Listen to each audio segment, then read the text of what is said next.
il était clair qu'il fallait, vous savez très bien que dans l'autre gauche, et en particulier dans le front de gauche, nous sommes morts de ça, de l'incapacité de proposer un cadre dans lequel tout le monde puisse être à sa place avec ou sans carte de parti. Marie-Georges Buffet et moi, un temps, nous avions proposé qu'on construise une organisation qui devait s'appeler les partisans du front de gauche.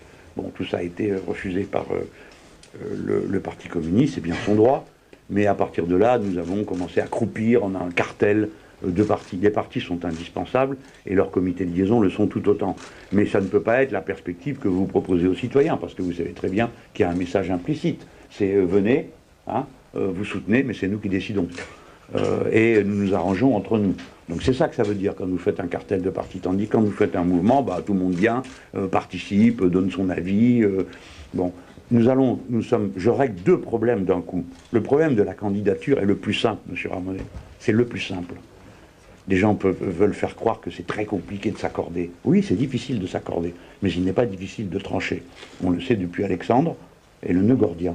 Voilà, j'ai tranché le nœud gordien. La question du candidat à la présidentielle est simple et beaucoup plus compliquée les 571 autres qu'il va falloir trouver pour les élections législatives.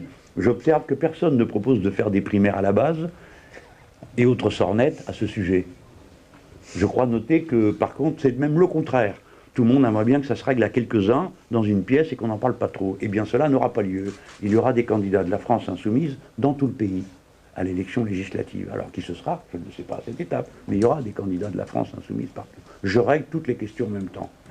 La candidature, le mouvement, le programme. Je le fais en continuité avec ce que nous avons fait dans le passé, mais dans une dimension nouvelle. Je ne propose pas aux gens de m'épouser. Ce n'est pas ma proposition. Donc je ne leur demande pas de me trouver aimable, beau et séduisant. Je demande seulement qu'on me dise si on est d'accord entre nous sur un programme d'action pour changer ce pays. Voilà, point. Et à partir de là, ceci constitue un contrat suffisant. Donc, c'est en dehors du cadre des partis, parce que je n'ai demandé la permission à personne. C'était la condition de la crédibilité. Mais bien sûr que j'ai l'appui d'un certain nombre d'organisations. D'abord le Parti de gauche, dont je suis membre, ce n'est un secret pour personne, c'est le premier qui s'est prononcé dès le mois de septembre. Ensuite, c'est la Nouvelle Gauche Socialiste, de M. Limvanov. C'est le groupe qui est constitué autour de M. Francis Parny, qui sont des communistes. Et ainsi de suite. Combien d'autres pourrais-je évoquer? Des gens qui sont membres d'aucun parti, mais sont des intellectuels. Bon. Mais je ne veux pas faire dans le sensationnel. Ce n'est pas parce qu'on viendra me dire tous les jours, je ne sais pas quoi, c'est une opération en solo, etc., que je me sentirai obligé de répondre sur le terrain sur lequel on voudrait que je me situe. Ce n'est pas le problème.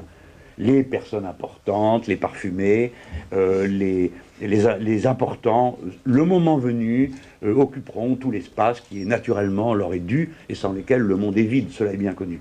Bon. Mais ce n'est pas le sujet. Le sujet, c'est mettre en mouvement 4 millions de personnes pour qu'elles en attrapent 3 autres, pour qu'on arrive à faire 7 millions, pour qu'on gagne. Voilà mon sujet. Et je n'ai pas une minute à perdre dans d'obscures tractations qui rendraient illisible mon message. Ça va, j'ai déjà donné 3 fois, au municipal, au départemental et au régional. Point barre, on tourne la page.